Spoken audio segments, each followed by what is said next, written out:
So here it is, y'all. This is what I got. That is a 2020 Ram 5500. It is brand new. I actually ordered this thing back in, well, I started talking to the dealer back in November of 2020. Placed the order the very 1st of December 2020. And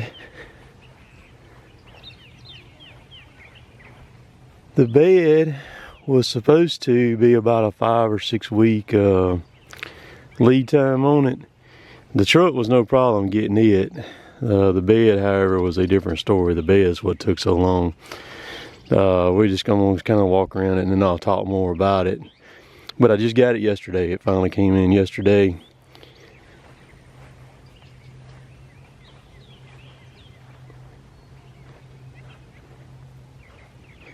The bed that I chose to go with is a CM TM Deluxe bed.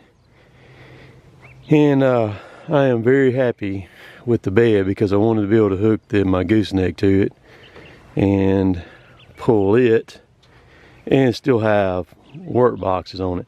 Oh, this truck is mine. It does not belong to the company.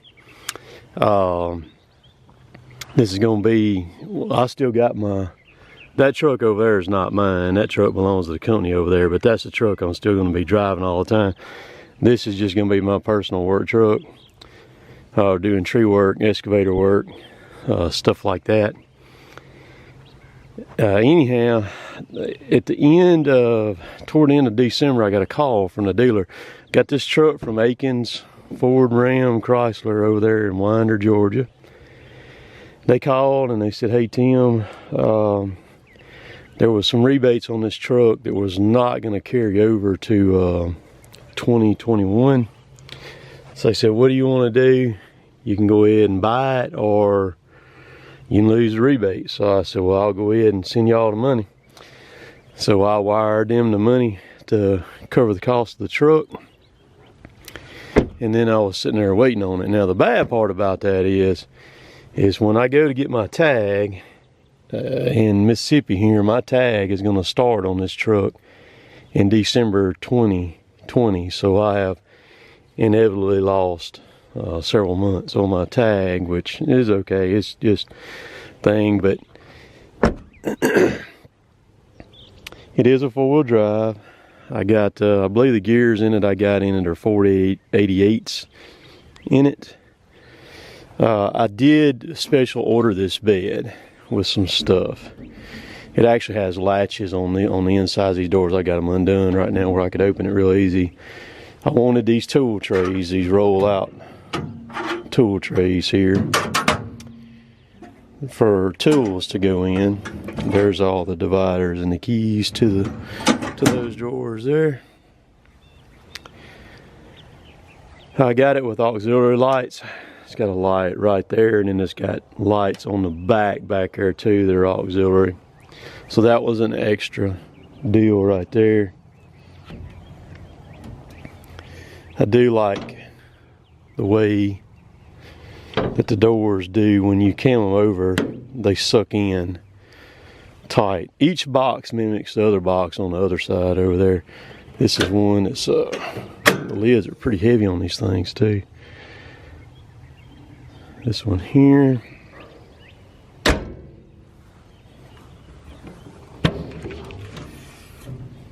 And this one here. The truck has a 52-gallon gas tank on it. When I come back from Winder yesterday, I was getting just under 13 miles a gallon, running 78, 80 miles an hour, sometimes more than that. So these trucks come with a weld-in B&W ball in it, and I did not want the weld-in ball, so I had them put the B&W turnover ball in it. And because if you ever wore the ball out, you'd have to cut the welds and everything. Or if I ever want to pull a fifth wheel camper or something like that, I just wanted the option. I wanted to be smooth and flat in here, so that's what I got. That was like $500 extra to get that like that, where I had the turnover ball on. So that's what I did on that. To undo it, you got a latch right there. It's just like my truck, same thing. My truck's identical to it. These are the auxiliary lights that turn on when you turn that one on up there. It's got a nice heavy tailgate on it. So this is an 84 axle to cab link truck. So the bed on it is 11 feet 4 inches to right there is what it is. So I got plenty of bedroom. These slide tie down things are really cool right there. I didn't realize it was coming with them. You slide them things back and forth and tie them down. That box there, you got a 3/4 bull rope in it. I got to stretch out in the yard here in a minute as soon as it dries up. It's got another B&W receiver right here. This is something that's really cool about the CM beds. This is what they call their Opossum Belly right here. So you can slide shovels and rakes and stuff like that into here. And see, it's got the expanded metal, so anything on it just falls right through if you put a tool in there. It's got some dirt on it or anything. I really like it. Like I said, I can put my rakes and stuff when I'm doing the tree work in there. It's got the aluminum tread plate on top of all the boxes all the way around it, even on the sides here. You can step. This box mimics that other one. LED lights all the way around it. I like the shocks on the doors, hold the doors open. This one is the same as that one over there.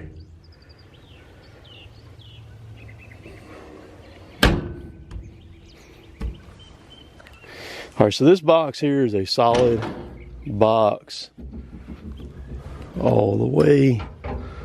This one here, I don't have it unlatched. Okay, so this box here will hold a chainsaw with a 36-inch bar. It'll fit in here, set in here. So what I'm gonna do over here is I'm gonna build at least one shelf in here. So I'll have plates, so you could put 2 saws here, and then I'm gonna put a shelf there, and I'm gonna try to build it to where I've got I can get my blower in here, set it up on that shelf with some more saws right there too. That's kind of what my goal is there, but this is gonna be real handy for that. Going right there. I like how these doors do.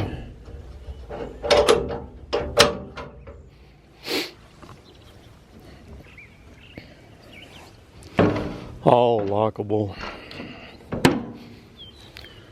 On these beds, well built too. There, I was worried that I tried to reach out to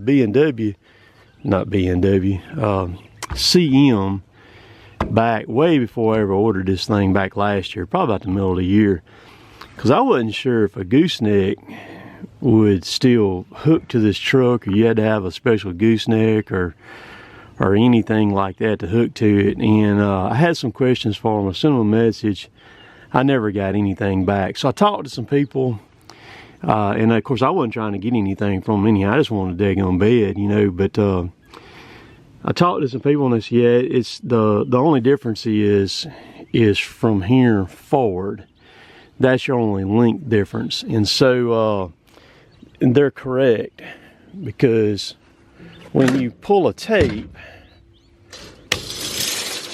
right here, from the center of that ball to right there is 4 feet 8 inches. All right, so from the most protruding out part on my gooseneck to where the connector is on it, on my gooseneck, is 7 foot. So you still got to right there clearance, so it'll hook up to it no problem. The sides on this are actually lower than the sides on my pickup truck, so the clearance on the sides is not going to be any trouble either. But I am going to build a fuel tank for this truck to go all the way up there at the front. It'll probably be kind of in the works. Just as time goes on, it's not going to be something that I'm going to jump on right now. And I'm going to build it a little bit bigger than the one in my pickup. My pickup truck over there holds right at 100 gallons. It's like 96, 97 gallons is what it holds. This one here, I want to get it up to 150 gallons. So to give me 150 here and then 50 in the actual truck. So I'll be toting 200 gallons of fuel. And then I'm gonna do something with a compressor. I'm not sure what I'm gonna do. I will not be buying a VMAX. VMAX's a good unit, but it's not gonna work for me. There's some things that I'm not crazy about the VMAX. Very well built, great compressor, but like I said, there's some things about it that I'm not, that's gonna keep me from buying a VMAX. But and then I'll just rig out all the boxes. I'll keep tools in here. So this will be pretty cool. I'm gonna pretty much keep my gooseneck hooked to this thing the majority of the time. That way, if I'm gonna do a job after work or something like that, all I gotta do is come in, jump out of that truck, jump in this one, take off. I can have my Mini sitting on it, loaded up, ready to go. Keep my climbing gear, all that stuff in the truck, situated in here. Got plenty of room for all that stuff to go. And I was pretty happy with the fuel mileage coming back with the way it is. You know, running the speeds that I was running at just under 13 miles a gallon is great. Because when I pull my gooseneck loaded with the Mini on that truck right there, I only get about 7 to 8 miles a gallon out of it. So this one right here is going to end up being pretty comparable with a lot more power and pulling power than what my truck's got, which my truck ain't no slouch now. But so the only things that I got with this truck, I had them tint the windows on it, on the driver and passenger side window. And then I had them put WeatherTech mats in it, and then I got the step bars for it too on both sides. Got that. Seat flips up. There's storage up under these seats here in it. Had somebody ask me, said, why didn't you get in the Instagram there, because I posted on Instagram on a reel there last night, why didn't I get a 2021? Well, they you can't, it's not that easy to do. And I waited on this one here, you know, like I said, since November. And the 2021s, they've actually got a hold on them. They won't let them sell any 2021s. They've got a recall on those. They got some kind of something on them that's catching on fire on them, and so that's actually better that it ended up the way that it ended up for me as far as that goes. But these trucks are, again, they're a little bit hard to get right now.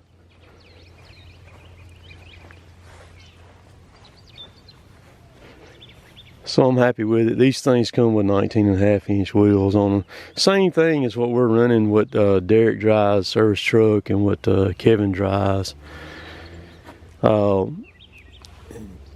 Aikens is a humongous dealer. Holy cow. That place is unbelievable how big that place is over there. I was kind of amazed. So you got stores there, USB ports and everything there on it. You got charging up here in the top, plug in right there for regular plug, glove box. This one has a push button 4-wheel drive. There's a lot of differences in these trucks. Like the one that Kevin's driving, the 2020 that he's driving, has a shifter in the floor right there for the 4-wheel drive on it. Got storage there, another USB port there. That's for all the boxes, the keys on them. This flips up right here. And then I think, no, that don't flip up right there. So Got a solid seat across the front.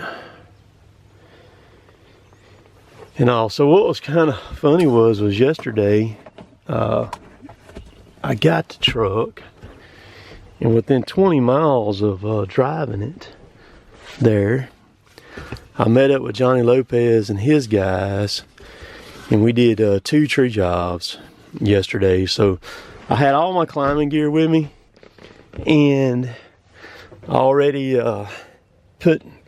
had saw chips in the truck within the first 25 miles because they were working right there at Lawrenceville.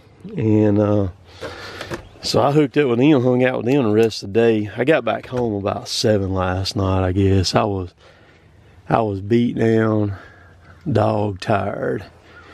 But this truck should serve me very well as far as that goes, everything goes.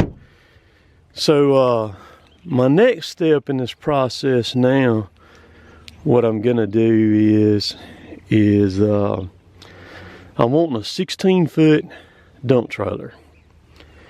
It's got 2 10,000-pound axles up under it with single wheels on it, and got 3-foot sides on it is my next step. So if any of y'all have any recommendations or know where some are at dealers in stock, let me know.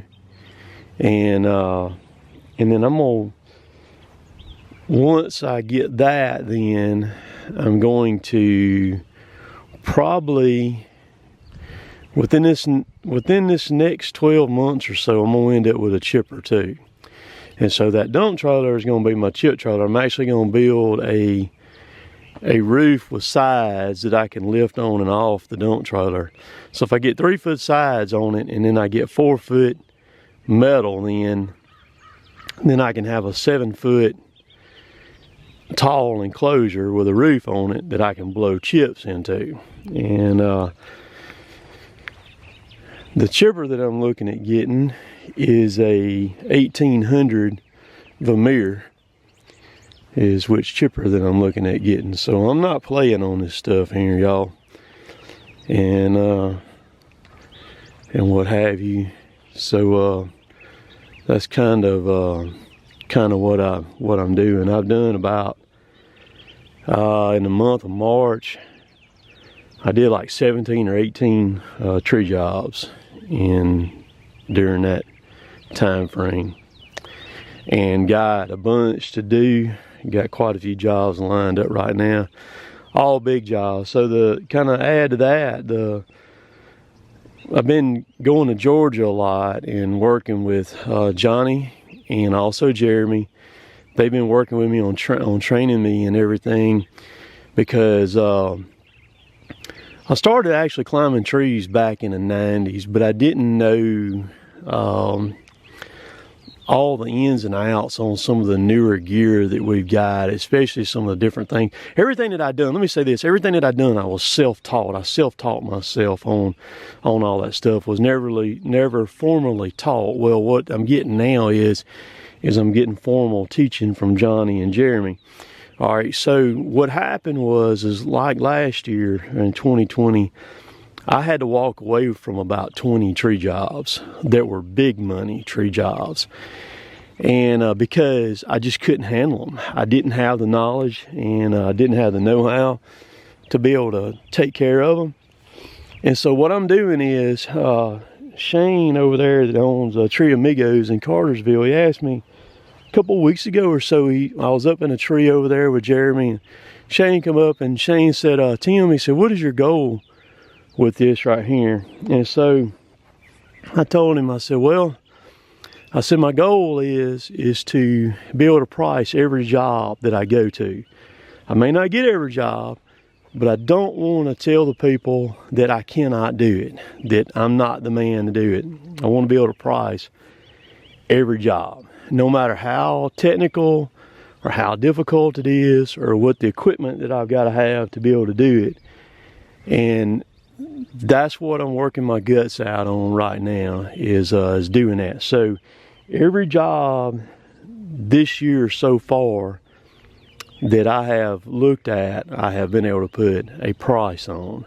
I still got a lot to learn, but I love to learn, so that's not a problem for me. I enjoy that and enjoy the challenges. Challenges is what makes me tick.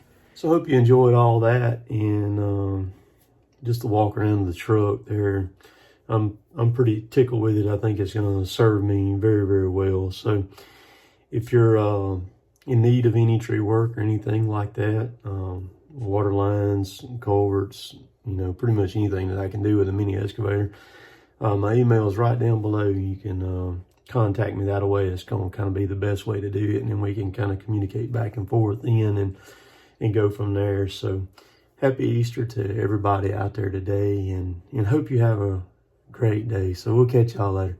Later, taters.